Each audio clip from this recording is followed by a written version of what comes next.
హాయర్స్ welcome to our channel.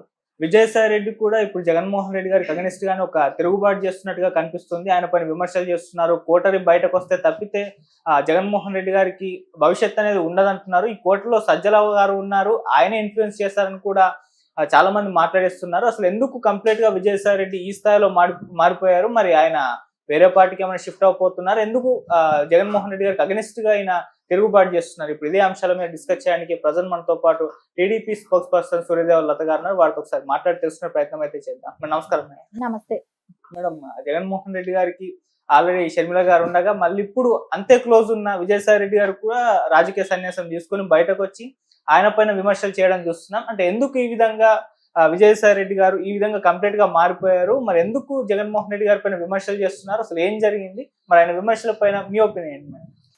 అంటే విజయసాయి రెడ్డి గారి కంటే ఇంపార్టెంట్ దొరకలేదు అనేది అయితే వాస్తవమే. అది అందరికి తెలిసిపోయింది. ఓపెన్ గా వాళ్ళ పార్టీ వ్యక్తులైనా కూడా అంతర్గతంగా చెప్పుకోవచ్చు. అది కన్ఫర్మ్ గా తెలిసిన విషయం కాబట్టి. సో అందుకని ఆయన బయట వచ్చి ఈ రోజు మాట్లాడుతున్నాడు. కానీ ఇది గతంలో ఎందుకు మాట్లాడలేకపోయాడు అంటే ఆయనకి బాధ ఉండొచ్చు, ఉన్నప్పుడు ఎందుకు అప్పుడే వెంటనే ఖండించలేదు? ఇది ఒకవేళ నటన మళ్ళా ఏమైనా ఇప్పుడు టాపిక్ డైవర్ట్ చేస్తున్నాడేమో అనిపిస్తుంది. అంటే ఏంటంటే ఇప్పటి వరకు జగన్మోహన్ రెడ్డి కాకినాడ పోర్ట్ కానివ్వండి ఇట్లాంటివన్నీ వచ్చినప్పుడు ఆయన వేరే వేరే పేర్లు తీస్తున్నాడు, కానీ ఇన్సిడెంట్ ని పక్కాగా చెప్తున్నాడా లేదా, కరెక్ట్ గా ఆయన ఆ రోజున ఇన్సిడెంట్ జరిగేటప్పుడు ఎవరెవరు ఉన్నారు, ఏం జరిగింది అనేది ఖచ్చితంగా చెప్తున్నాడా, లేకపోతే డైవర్ట్ చేస్తున్నాడా అనేది కూడా ఇక్కడ ఒకటి అనిపిస్తుంది. అంటే మేబీ ఆయన బాధ ఉన్నమాట అది అందరికి తెలుసు కాబట్టి. ఎప్పుడు కూడా సజ్జల గారిని ఇప్పుడు సెకండ్ ప్లేస్ ఇచ్చుకున్నారు. అధికారం ఉన్న 5 సంవత్సరాలు కూడా సజ్జల గారికి సెకండ్ ప్లేస్ వచ్చింది. అప్పట్లో అపోజిషన్ ఉన్నప్పుడేమో సెకండ్ ప్లేస్ విజయసాయి రెడ్డి గారికి పార్టీలో, A2 ఆయనే, తర్వాత సజ్జల A2 అయ్యారు. అంటే సజ్జలని తీసుకొచ్చేటప్పటికి సజ్జల గారు ఎవరో కూడా పెద్దగా అప్పుడు తెలియదు. ఆయన అలాఫ్ షడన్ అంటే ఒక జర్నలిస్ట్ గా తెలుసు, అంటే అందరికీ తెలియకపోవచ్చు కదా, నార్మల్ పబ్లిక్ అంతా కూడా పెద్దగా ఆయన తెలియదు. సరే జర్నలిస్ట్ అంటే ఎంతమంది జర్నలిస్టులు ఎంతమందికి తెలుస్తుంది? అదే డైలీ మీడియాలో మాట్లాడే వాళ్ళు, ఇప్పుడు టీవీ జర్నలిస్టులు వీళ్ళని చూస్తున్నాం కాబట్టి వాళ్ళు రెగ్యులర్ గా మాట్లాడుతుండే వాళ్ళ మీద ఒక అవగాహన ఉంటది. ఈ సజ్జల గారి మీద పెద్ద అవగాహన లేదు. సరే ఆయన అలాఫ్ షడన్ ఆయనకి మంచి పోస్టులు, సకల శాఖ మంత్రిగా పేరు, ఇవన్నీ వచ్చేసాయి. అంటే ఎవరు కూడా ఊహించకుండా ఆ స్థాయికి ఎందుకు తీసుకెళ్లారు? సో విజయసాయి రెడ్డిని ఎందుకు తక్కువ చేయాల్సి వచ్చింది? ఇవన్నీ చూస్తున్నప్పుడు ఆయన అంటే విజయసాయి రెడ్డి గారు చెప్పేది ఏంటంటే ఆయన మనసులో నాకు స్థానం లేదు, ఆయన చుట్టూ ఒక కోటరీ ఏర్పడింది, ఆ కోటరీలో నాకు స్థానం కల్పించలేదు. ఆ కోటరీ ఎవరు? ఇప్పుడు ఆ కోటరీ ఎవరు అని అంటే అందరికీ తెలిసిందే, సజ్జల గారే మెయిన్ గా ఉండేవాళ్ళు. ఆ తాడేపల్లి ప్యాలెస్ కి ఎప్పుడు పడితే అప్పుడు వెళ్ళటం, డిస్కస్ చేయడానికి ఒక ఏకైక వ్యక్తి ఎవరైనా ఉన్నారంటే అది సజ్జల గారే. ఇప్పుడు విజయసాయి రెడ్డి గారికైనా అపాయింట్మెంట్ దొరకదు. ఆయన అడిగితే ఆయనకి అపాయింట్మెంట్ ఇచ్చే ఇదిలో లేరు. ఆయన 10 సార్లు అడిగితే ఏమైనా ఒక ఛాన్స్ ఇస్తారేమో, ఇచ్చేటట్టే ఉండింది. సో అది ఆ టైంలో ఆయన బయటపడలేదు, ఇప్పుడు బయటపడుతున్నారు.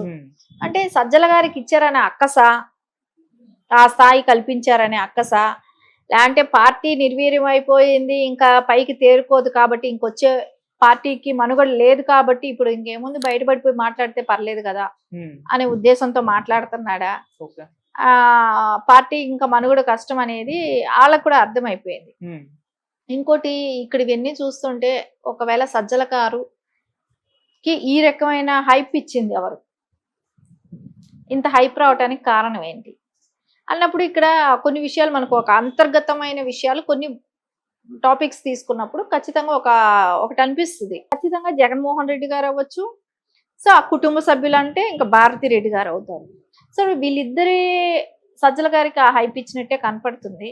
సరే భారతి రెడ్డి గారు ఎందుకు ఇంట్రెస్ట్ చూపిస్తున్నారు అనేది ఒకటి అనుకుంటే, అక్కడ ఎవరైతే విజయసాయి రెడ్డి గారితో అంటే అప్పట్లో 14 నుంచి 19 వరకు ఎవరు పాదయాత్రలు చేసినా ఏం చేసినా, అంతకుముందు షర్మిల గారు పాదయాత్ర చేసినప్పుడు కానీ, ఆయన జైల్లో ఉన్నప్పుడు కానీ, ఇట్లాంటివన్నీ చూసినప్పుడు అప్పుడు షర్మిల గారు బాగానే ఉండేవాళ్ళు, విజయమ్మ గారు, విజయసాయి రెడ్డి గారు వీళ్ళందరూ కూడా పనిచేస్తున్నారు పార్టీకి.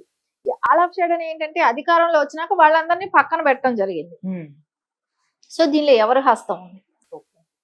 సరే రేపొద్దున జగన్మోహన్ రెడ్డి వాళ్ళు ముందే గెస్ట్ చేశారా, ఒకవేళ జగన్మోహన్ రెడ్డి గారు జైలుకి వెళ్తే పార్టీని ఏమైనా షర్మిల గారు కైవసం చేసుకుంటే విజయసాయి రెడ్డి గారు ఫుల్ గా సపోర్ట్ చేస్తారు, అందుకని ఆయన ముందుగానే ప్లాన్ గా పక్కన పెట్టారా. ఓకే. సో ఇవన్నీ ఆలోచనలు అనేది అయితే పక్కా ప్రజల్లోకి అందరికీ ఉన్నదే, ఇది కామన్ గా డౌట్ అనేది వచ్చేసింది.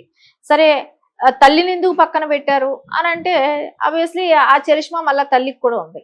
ఎందుకంటే రాజశేఖర్ రెడ్డి గారి సతీమణిగా విజయమ్మ గారికి కూడా అది ఇది ఉంది. ఎందుకంటే ఆవిడ కూడా ప్రజల్లోకి వెళ్ళారు, ఆవిడ కూడా ప్రచారాలు చేశారు, నా బిడ్డకు ఒక్క ఛాన్స్ ఇవ్వండి అని అన్నారు. సో అందుకని ఆవిడకి నెక్స్ట్ ఆప్షన్ ఉంటది. సో దీనిలో వీళ్ళందరిలోకి చూసుకుంటే చివరి ఆప్షన్ ఎవరికి ఉంటుంది, ఆబ్వియస్లీ భారతిరెడ్డి గారికి.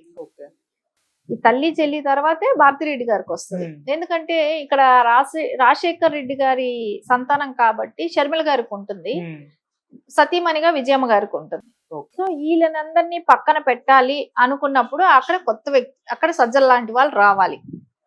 వాళ్ళు ఎవరి మాట వింటారు, భారతిరెడ్డి గారు తెచ్చి పెట్టుకున్న వాళ్ళు కాబట్టి వాళ్ళ మాటే వింటారు, వీళ్ళని పక్కకు పెడతారు. విజయసాయి రెడ్డి గారు అయితే పక్కన పెట్టలేరు అనే ఒక ఉద్దేశంతో విజయసాయి రెడ్డి గారిని పక్కకు తప్పించుండొచ్చు. సో ఇవన్నీ చూస్తుంటే మనకు ఖచ్చితంగా అనిపిస్తుంది విజయసాయి రెడ్డి గారిని తప్పించడానికి ఇంత స్కెచ్ అయితే జరిగినట్టే అనిపిస్తుంది, మాస్టర్ ప్లాన్ లాంటిది జరిగింది. సరే ఆయన అంటున్నాడు నేను చాలా చేశాను పార్టీ కోసం, నేను చాలా కష్టపడ్డాను అని అంటున్నారు. అదే రకంగా పోస్టులు ఇచ్చారు, నాకైతే పోస్టులు కల్పించారు, అధికారం ఇచ్చారు అని చెప్తున్నారు. నేను దానికన్నా ఎక్కువ పనిచేశాననే మాట కూడా చెప్పారు. నేను చాలా త్యాగాలు చేశానని చెప్తున్నారు. ఖచ్చితంగా 3 తరాలుగా నేను త్యాగం చేశానని ఆయన చెప్తున్నాడు. అంటే రాజారెడ్డి గారి టైం దగ్గర నుంచి, రాజశేఖర్ రెడ్డి గారి టైం దగ్గర నుంచి ఇప్పుడు జగన్ గారి టైం వరకు ఆయన నేను 3 తరాలు అంటే వాళ్ళ ఫ్యామిలీలో వచ్చే ఇన్కమ్స్ కానివ్వండి, వాళ్ళకి అంటే సీఏగా చేసిన ఆడిటర్ గా ఉన్నప్పుడు లాభాలు నష్టాలు అన్ని ఆయనకే తెలుసు. అంటే గతంలో రాజశేఖర్ రెడ్డి గారి సీఎం కాకముందు వాళ్ళ పరిస్థితులు ఏంటి, అయిన తర్వాత ఒక పరిస్థితులు ఏంటి, మళ్ళీ జగన్మోహన్ రెడ్డి గారు సీఎం అయిన తర్వాత పరిస్థితులు ఏంటి, ఇవి ఇన్ని రకాలుగా ఆయనకి అన్ని రకాల ఐడియా అయితే ఉంది కదా. సో అంటే ఆయనకి గతం నుంచి తెలిసిన వ్యక్తిగా నేను చాలా రకాలుగా వాళ్ళకి అండగా ఉన్నాను, ఈ రోజున నన్ను పక్కకు తోసేశారు, ఆ కోటరీ ఉన్నంత వరకు ఆ పార్టీ బాగుపడదు, ఆయన ఓపెన్ స్టేట్మెంట్ అదే చెప్పింది. అది చెప్తూ ఇంకొకటి కూడా అంతకుముందు ఢిల్లీలో పెట్టిన ప్రెస్ మీట్ లో కూడా ఒక మాట చెప్పారు. అంటే వివేకానంద రెడ్డి గారి హత్య గురించి కూడా ఒక మాట చెప్పారు. అప్పుడేమన్నారు, ఆ రోజున అవినాష్ రెడ్డి గారే చెప్పారు గుడ్డిపోటు అని. సో ఆ రోజున సాక్షి మీడియా ఆయన హ్యాండిల్ చేస్తున్నారు కాబట్టి నేను దానికోసమే అది గుండెపోటుగా ఆ రోజు చేయటం జరిగింది. సో అది చెప్పిన వ్యక్తి అవినాష్ రెడ్డి గారు అని ఆయనే బహిరంగతంగా చెప్పారు. అంటే ఏంటి, అవినాష్ రెడ్డి గారు చెప్పారు కాబట్టి అది చెప్పారు. అవినాష్ రెడ్డి గారు ఏ రకంగా అంటే ఆయన వెళ్ళి ఇన్సిడెంట్ చూసిన వ్యక్తి అతను, చూసినా కూడా అలా చెప్పారు అని అంటే ఆయన మీద అనుమానం అనేది ఉంది అనేది ఫ్రమ్ ద బిగినింగ్ నుంచి విజయసాయి రెడ్డి గారికి అయితే తెలుసు కదా. అలా చూసిన వ్యక్తి అలా చెప్పాడు అని అంటే ఆయన మీద అప్పటికే అనుమానం ఉంది కదా వాళ్ళకి. అంటే ఎంత కవర్ చేసుకుంటా వచ్చారు, అధికారం కోసం కవర్ చేసుకున్నారు. వీళ్ళు చేసిన తప్పులు అవన్నీ కూడా ఎవరి మీదైనా నెట్టేసేయాలి, సో అధికారం తెచ్చుకోవాలి. సో ఈరోజు వాళ్ళు మేము కరెక్ట్ అని చెప్పుకోవటానికి అన్ని విషయాలు ఒక్కొక్కటి బయట రావచ్చు, వస్తాయి. కానీ అది అనిపిస్తుంది జగన్మోహన్ రెడ్డి గారికి తగలకుండా వేరే విధంగా టర్న్ తీసుకుంటుందా అనేది ఆలోచించాలి. అది ఒక ప్లానా విజయసాయి రెడ్డి గారు, అలాంటి స్కెచ్ ఏమైనా ఉందా?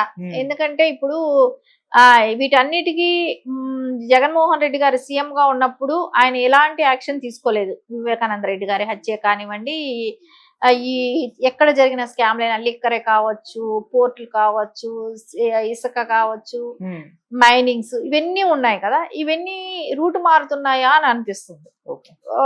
అంటే గత సీఎం కి ఏమీ మరకలు అంటనివ్వకుండా రూట్ మారుస్తున్నారా, అలాంటి స్కెచ్ ఏమైనా విజయసాయి రెడ్డి గారు వేసారా అనేది కూడా ఇక్కడ ఆలోచించాలి.